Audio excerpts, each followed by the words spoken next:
the crucifixion of Jesus was not simply a cosmic blood sacrifice that supposedly paid for your sins and gave you a free pass to heaven, as Pauline Christianity would have you believe. So just so you can be sure that this is not just my wild idea here, there have been other people that have actually said the same thing. And so I'm going to quote from a book titled Jesus Before Christianity. The author is Albert Nolan. And this is not an endorsement of the entire book, because he does not reject Paul outright. So there's a lot of Pauline theology in here that is incorrect in my view, and so don't take this as an endorsement of the whole book, but I am endorsing the passages that I'm going to be quoting now. So before I get to the discussion of the trial, and this is the chapter 18, which is titled On Trial, referring to Jesus being on trial. Prior to that, in the chapter titled The Man Who Emerges, there was a portion that's related to this whole perspective of Christian anarchism that I think is important, so I'm going to share that with you now. So this is on page 146.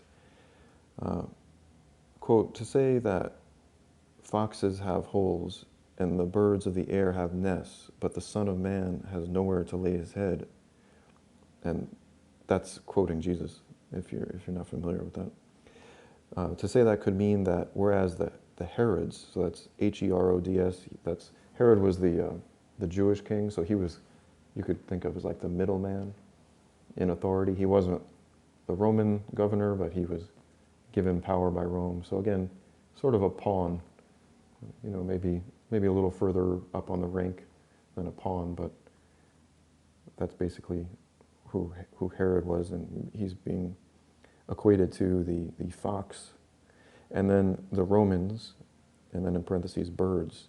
So the birds, right, are higher up, so it's symbolic of the hierarchy, and the fox is basically this sly character that's exercising authority, but he only gets that authority from the bird above him, from the Romans above him. So I'll repeat this. To say that the foxes have holes and the birds of the air have nests, but the Son of Man has nowhere to lay his head, could mean that whereas the Herods, or foxes, and the Romans, or birds, have a place in the present society, human beings, as human beings, have no place yet. Similarly, to say that, quote, the Son of Man will be delivered into the hands of men, end quote, and that's from Mark 9:31, could be a reference to the paradox that those who identify themselves with humankind will suffer at the hands of other humans, end quote. So what the author was talking about here is, in the paragraph preceding, the one I just quoted, is a discussion on the term Son of Man. So in the original Aramaic language, the author is explaining how Son of Man wasn't a special title. It was basically another way of saying human being, right? You're the son of a human, so that makes you a human. So it was just a kind of expanded way or alternative way for that time. Remember, this is, a different language and a different time. Instead of saying human being, a person then might say Son of Man, as referring to human beings. And the interesting part here, there's a couple interesting things, that insightful correlation there between the local government and the foxes and the major ruling institution, the Romans, being associated with the birds, I think is an accurate insight there. The point here also that's interesting is that being just a human being, like referring to yourself just as a human being or identifying as a human being outside of that hierarchy, right? If you just start talking about yourself as a human being on the planet Earth, that gets you in trouble. And so what's the modern day equivalent, right? Like, if you start talking about being a human being first, if you start saying, I'm a human being on the planet Earth, in contrast to I am a citizen, or I am, this race, and you start doing, these other categories of who you are, this kind of identity politics, you could say, right?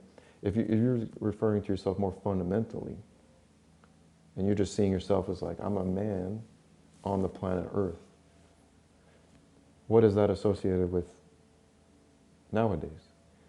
Well, you may have heard of terms like the sovereign citizen movement, or just people talking about individual sovereignty. And I remember not too long ago, whoever the dictator guy in Australia, I believe in the Victoria district where Melbourne is, he spoke specifically against individuals that were rejecting his restrictions and referring to themselves as sovereign individuals. So I offer here the perspective that you could say there's a closeness between just thinking of yourself as a human being and likewise thinking of yourself as a sovereign individual, right? And just as it was considered, heretical or, dangerous thousands of years ago, it's still considered so today, right? If someone calls himself a certain individual, it's like, oh, this person is dangerous. This person is, how dare they? And they'll even be called selfish or something like that, How dare you just call yourself a human being, right? So that's something to consider. But now moving forward to the chapter on the trial, I'm going to read just a couple short passages here. This is on page 160. So, quote, "The most remarkable thing about the trial itself, the one thing about which we can be absolutely certain, and yet the one thing that is frequently overlooked, is that Jesus did not defend himself." And the author italicized the words, Jesus did not defend himself. "Throughout all the proceedings, no matter who accused him or what they accused him of, Jesus remained silent." And then the author puts in parentheses, Mark 14, 60 to 61, 15, 4 through 5, Matthew 26, 62 to 63, 27, 12, 14, and Luke 23, 9, being all relevant passages to what's being discussed. Continuing, "If and when he did speak, it was only in order to be non-committal and in effect to refuse to give an answer. Quote, 'It is you who say it.'" That was Jesus speaking. "It is you who say it." That's Mark 15, 2. You can also find similar in Matthew 26, 64, 27, 11, Luke 22, 70, and 23, 3. And again, quoting Jesus, "If I tell you, you will not believe me, and if I question you, you will not answer." That's Luke 22, 67. See also 28. So, again, quoting Jesus, he offered no reply to any of the charges. That's Matthew 27, 14. And then continuing, the author says, he refused to defend or justify his behavior. In other words, Jesus stood there without a word, putting everyone else to the test. Now those are the key words there. Putting everyone else to the test, right?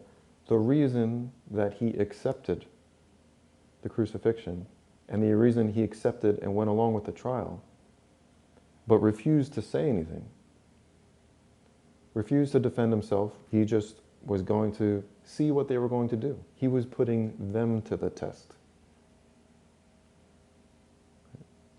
And why? What test is that? It's a test of the legitimacy of their authority.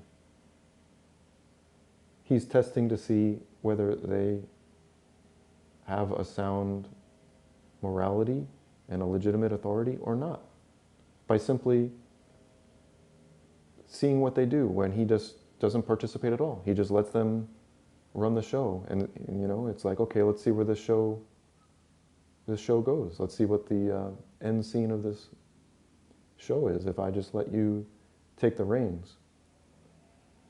He was proving their illegitimacy. So the author continues, the truth of the matter is that it was not Jesus who was on trial. His betrayers and accusers were on trial before him. His silence puzzled, disturbed, questioned, and tested them. Their words were turned back at them, and they condemned themselves out of their own mouths. End quote. And on the next page, the author also says, the death of Jesus was also a judgment upon the scribes. Right? So it was a judgment against all of these authorities, whether it be the local church leaders, right, the local so-called religious authorities, whether it be the local governing official authority, or whether it be the scribes, right? All of these so-called authorities, by all condemning him, by all shouting for his torture and crucifixion, were all condemning themselves. They were all proving their own illegitimacy, right? And as I explained in the previous audio, you look at the history of the Jewish people, and you look at the history of what God was communicating to his people. And again, you don't have to be Jewish to obviously be a believer or be considered a person of God. In the passages that I referenced in my previous audio, God said, they are rejecting me. They want a human king, and they're rejecting me instead. And so here again we have that rejection, right? Right. We have human authority rejecting Jesus, who represents divine authority, right? Jesus is saying to obey God, and they're rejecting him, right? And in doing so, they're showing their own illegitimacy, right? And this is supposed to be recognized by those observing what's happening, right? But even to this day, people don't get it, because there's been so much propaganda, mainly coming from Pauline theology, and Paul in particular, and his statements that, obeying the government is equivalent to obeying a God, right? He said the complete opposite, so this is just throwing Christians in confusion and total Stockholm syndrome ever since. The trial was a trial of human authority, right? So, I hope you find that interesting and realize again that the Christian anarchist perspective actually has sound reasoning to it. It's not just ridiculous. What's more ridiculous is ignoring what Jesus did and said, and instead focusing completely on what Paul said. Paul, who was a bounty hunter for the Roman government, who persecuted Christians and then supposedly had a conversion experience, wherein he then led people to Christ, supposedly, but his version of Christ, his version of Christianity was actually in complete opposition, and told slaves to obey their masters, and it told everyone that the government is equivalent to God.